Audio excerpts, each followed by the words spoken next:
Hi, group.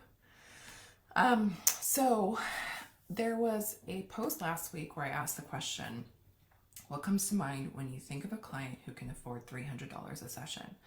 And the responses were fantastic. I think it really sparked the kind of conversation I was hoping we would be able to have around this idea of our own biases and unconscious things going on when we think about our clients and about money and about affordability.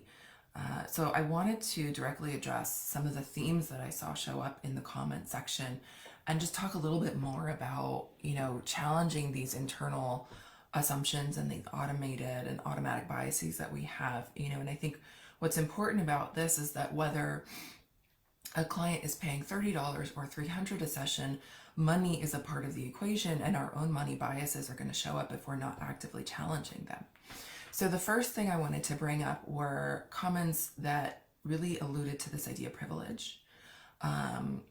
Somebody said a white person, which I think was a really, honest and vulnerable response, that their immediate response is that, well, only a white person could afford that much. And that really speaks to the sort of like that assumption and that internalized sense of racism that, people of color and marginalized groups wouldn't possibly have the means to afford that. And really, that's not actually true. Someone who's not me, somebody Beverly Hills, the rich, the famous, that $300 a session is only a price point that would be accessible to somebody of immense wealth, and that somebody sort of more in the upper middle class may not even be able to afford that. So again, I think, really recognizing that that is a bias, an automatic bias that may or may not be true, and being able to challenge that. Another group of responses sort of in this theme of someone who's willing, someone who's motivated, somebody who values their mental health. And this one's a risky assumption, right? So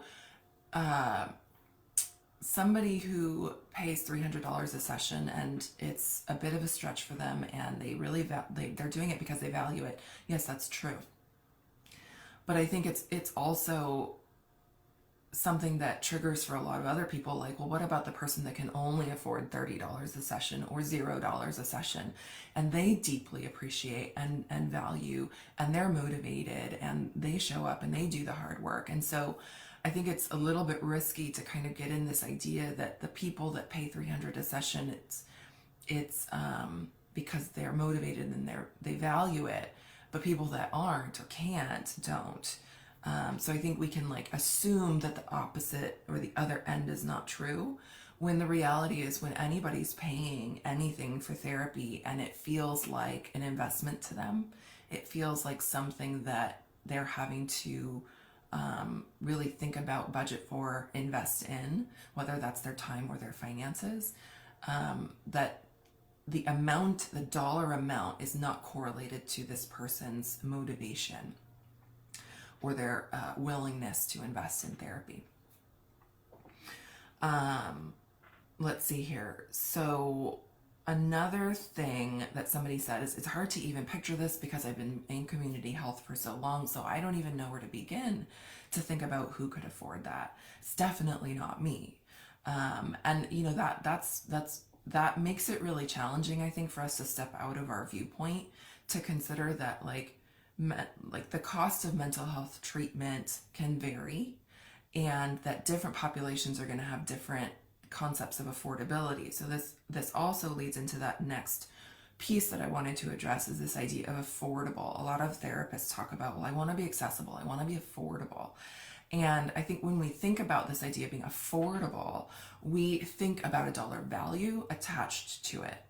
And I'd like to really nudge you and encourage you to get away from the concept that affordable is attached to a specific dollar amount. Affordable and accessible can look like a lot of different things to a lot of different people. $300 a session may actually be very affordable to some people, whereas $30 a session might be a big stretch for others.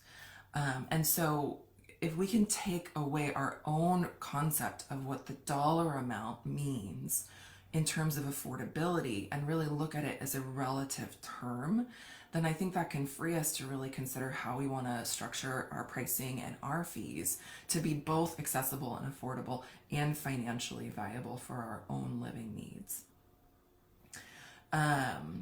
Another thing that, let's see. So another piece of that discussion is, what can someone afford and what are they willing to pay, right? So there might be someone on the lower dollar amount end of the spectrum who is putting together pennies to get their $100 a session or even their $30 a session, and they're coming twice a month because that's the most that they can afford.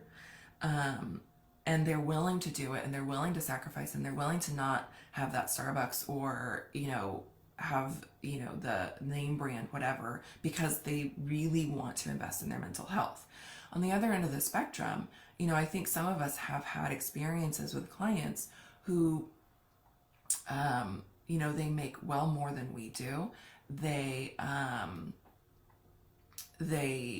pay for a personal trainer. They DoorDash 2-3 times a day. They, they have a house cleaner, all these things. And yet they're like, oh, I don't know, $150 or $200 a session, that's a lot of money. I don't know that I can pay that every week, right? So there's the willingness and then there's the ability. And those are two very different things. And it can be hard to differentiate what those are when we're talking to a client and we're asking about fees and talking about finances, especially in that initial consult. But it can become clear over time that it's not a matter of able, it's a matter of willing. And the reality is this stuff is true at any price point. And there's a lot of factors that go into what someone is able to pay, what someone is willing to pay, and who those people are. Thinking about my own experience charging $350 a session and getting clients at that rate is that, I have been over and over again surprised at who those people are. There are educators married to cops. There are, it surprises me every time, like, oh, these are not sort of that high echelon, wealthy, famous Beverly Hills person.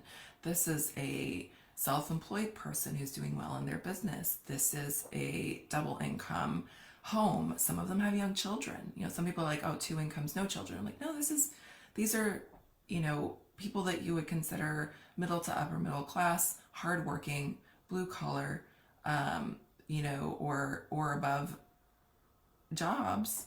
And they are deciding that they can budget it in. Again, this is true at any price point. So I don't want to say that people should have to pay $300.